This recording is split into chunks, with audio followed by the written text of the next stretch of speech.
ಗಣೇಶ, ಗಣಪತಿ, ವಕ್ರತುಂಡ ಒಂದಲ್ಲ ಎರಡಲ್ಲ ಸಹಸ್ರ ನಾಮಾವಳಿಗಳಿಂದ ಕೂಡಿದ ಪ್ರಥಮ ಪೂಜೆಗೆ ಅಗ್ರಮಾನ್ಯನಾದ ದೇವ ವಿನಾಯಕ. ಯಾವುದೇ ಪೂಜೆ, ಹೋಮ, ಶುಭ ಸಮಾರಂಭಗಳಿರಲಿ ಗಣಪತಿಯನ್ನು ಪೂಜಿಸಿಯೇ ಮುಂದಿನ ಕಾರ್ಯಕ್ರಮಗಳು ಆರಂಭಗೊಳ್ಳುತ್ತವೆ. ಪಾರ್ವತಿ ದೇವಿಯಿಂದ ಮಣ್ಣಿನಿಂದ ನಿರ್ಮಿಸಲ್ಪಟ್ಟ ವಿಗ್ರಹ ಗಜಾನನ ಹೇಗಾದ ಎಂಬ ವಿಷಯವನ್ನು ನಾವಿವತ್ತು ನಿಮಗೆ ತಿಳಿಸಿಕೊಡ್ತೇವೆ. ಶಿವಪಾರ್ವತಿಯರ ವಾಸಸ್ಥಳ ಕೈಲಾಸ. ಒಂದು ದಿನ ಶಿವ ತನ್ನ ಗಣಗಳೊಂದಿಗೆ ಕೂಡಿ ಲೋಕ ಕಲ್ಯಾಣದ ಕಾರ್ಯಕ್ಕೆ ಹೊರಗಡೆ ಹೋಗಬೇಕಾದ ಪ್ರಸಂಗ ಎದುರಾಗುತ್ತದೆ. ಆಗ ಪಾರ್ವತಿ ದೇವಿಯು ಅಲ್ಲಿಯೇ ಇರುವ ಮಣ್ಣಿನಿಂದ ಬಾಲಕನ ಮೂರ್ತಿಯೊಂದನ್ನು ತಯಾರಿಸುತ್ತಾಳೆ. ಆ ಮೂರ್ತಿಗೆ ತನ್ನ ಬೆವರಿನಿಂದ ತಿದ್ದಿ ತೀಡಿ ಹೊಳಪನ್ನು ನೀಡುತ್ತಾಳೆ. ಸಂಪೂರ್ಣಗೊಂಡ ಬಾಲಕನ ಮೂರ್ತಿಯನ್ನು ನೋಡಿ ಪಾರ್ವತಿಯ ಮಾತೃಹೃದಯ ಜಾಗೃತಗೊಳ್ಳುತ್ತದೆ. ಆ ಕ್ಷಣವೇ ಆ ಮೂರ್ತಿಗೆ ಜೀವ ಸಂಚಲನವನ್ನು ಸೃಷ್ಟಿಸುತ್ತಾಳೆ. ಜೀವ ತಳೆದ ಸುಂದರ ಬಾಲಕನು ಅಮ್ಮ ಎಂದು ಬಂದು ಪಾರ್ವತಿಯನ್ನು ತಬ್ಬಿಕೊಳ್ಳುತ್ತಾನೆ. ಹೀಗೆ ಸೃಷ್ಟಿಯಾದ ಬಾಲಕ ಗಣೇಶ. ನಂತರ ಪಾರ್ವತಿ ದೇವಿಯು ಬಾಲಕನನ್ನು ಕರೆದು ಆಯುಧವೊಂದನ್ನು ನೀಡಿ ಬಾಗಿಲನ್ನು ಕಾಯುವಂತೆಯೂ ಮತ್ತು ಯಾರೇ ಬಂದರೂ ಒಳಗೆ ಬಿಡಬಾರದೆಂದು ಆಜ್ಞಾಪಿಸಿ ಸ್ನಾನಕ್ಕೆ ತೆರಳುತ್ತಾಳೆ. ತಾಯಿಯ ಆಜ್ಞೆಯಂತೆ ಬಾಲಕ ಆಯುಧ ಸಮೇತನಾಗಿ ಬಾಗಿಲನ್ನು ಕಾಯಲು ಆರಂಭಿಸುತ್ತಾನೆ. ಅದೇ ಸಮಯಕ್ಕೆ ಶಿವ ತನ್ನ ಗಣಗಳೊಂದಿಗೆ ಕೈಲಾಸಕ್ಕೆ ಹಿಂತಿರುಗುತ್ತಾನೆ. ಬಾಗಿಲಿನಲ್ಲಿರುವ ಸುಂದರ ಬಾಲಕನನ್ನು ಕಂಡು ಆಶ್ಚರ್ಯಚಕಿತನಾಗುತ್ತಾನೆ.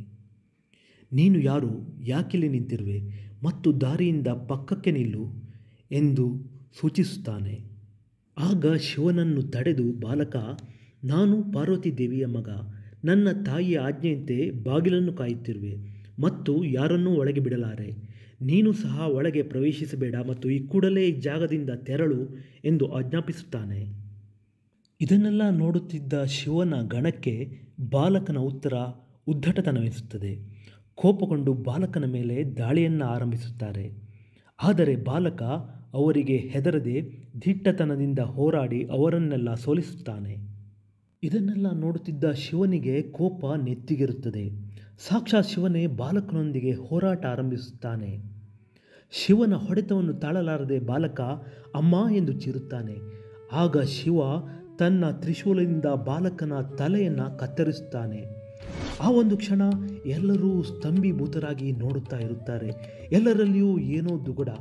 ಇಷ್ಟೆಲ್ಲ ವೀರಾವೇಶದಿಂದ ಹೋರಾಡುತ್ತಿದ್ದ ಬಾಲಕ ಇನ್ನಿಲ್ಲ ಎಂಬ ವ್ಯಥೆ. ಅದೇ ಸಮಯಕ್ಕೆ ಅಲ್ಲಿಗೆ ಬಂದ ಪಾರ್ವತಿ ದೇವಿ ಆ ಸನ್ನಿವೇಶವನ್ನು ಕಂಡು ದಿಗಿಲಾಗುತ್ತಾಳೆ. ಕೋಪದಿಂದ ಕುದಿಯುತ್ತಾಳೆ. ಆವೇಶಭರಿತಳಾಗಿ ದುರ್ಗೆಯ ರೂಪವನ್ನು ತಾಳಿ ಪ್ರಪಂಚವನ್ನೇ ನಾಶ ಮಾಡುತ್ತೇನೆಂದು ಹೊರಡುತ್ತಾಳೆ. ಅಷ್ಟರಲ್ಲಿ ಎಲ್ಲ ವಿಷಯಗಳನ್ನು ತಿಳಿದ ಶಿವನಿಗೆ ತನ್ನ ತಪ್ಪಿನ ಅರಿವಾಗುತ್ತದೆ.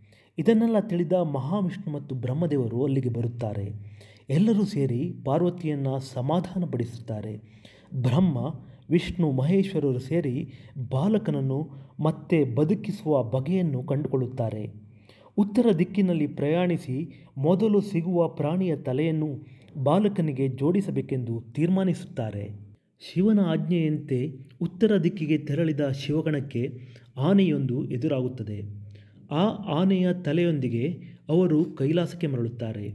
ಬಾಲಕನ ಮುಂಡಕ್ಕೆ ಆನೆಯ ರುಂಡವನ್ನು ಸೇರಿಸಿ ಬ್ರಹ್ಮ, ವಿಷ್ಣು, ಮಹೇಶ್ವರರು ಆಶೀರ್ವದಿಸುತ್ತಾರೆ. ಆಗ ಆ ಬಾಲಕ ಗಜವದನನಾಗಿ ಎದ್ದು ಕುಳಿತುಕೊಳ್ಳುತ್ತಾನೆ. ಶಿವ ಪಾರ್ವತಿಯರು ಸಂತೋಷದಿಂದ ಬಾಲಕನನ್ನು ಮುದ್ದಾಡುತ್ತಾರೆ. ಹೀಗೆ ಭಾದ್ರಪದ ಮಾಸದ ಶುಕ್ಲ ಪಕ್ಷದ ಈ ದಿವಸವನ್ನು ಗಣೇಶ ಚೌತಿಯಾಗಿ ಪ್ರಪಂಚವೇ ಭಕ್ತಿ ಭಾವ ಸಡಗರದಿಂದ ಆಚರಿಸುತ್ತದೆ. ಪಾರ್ವತಿ ದೇವಿ ಮಣ್ಣಿನಿಂದ ಮೂರ್ತಿಯನ್ನು ತಯಾರಿಸಿದ್ದಳು.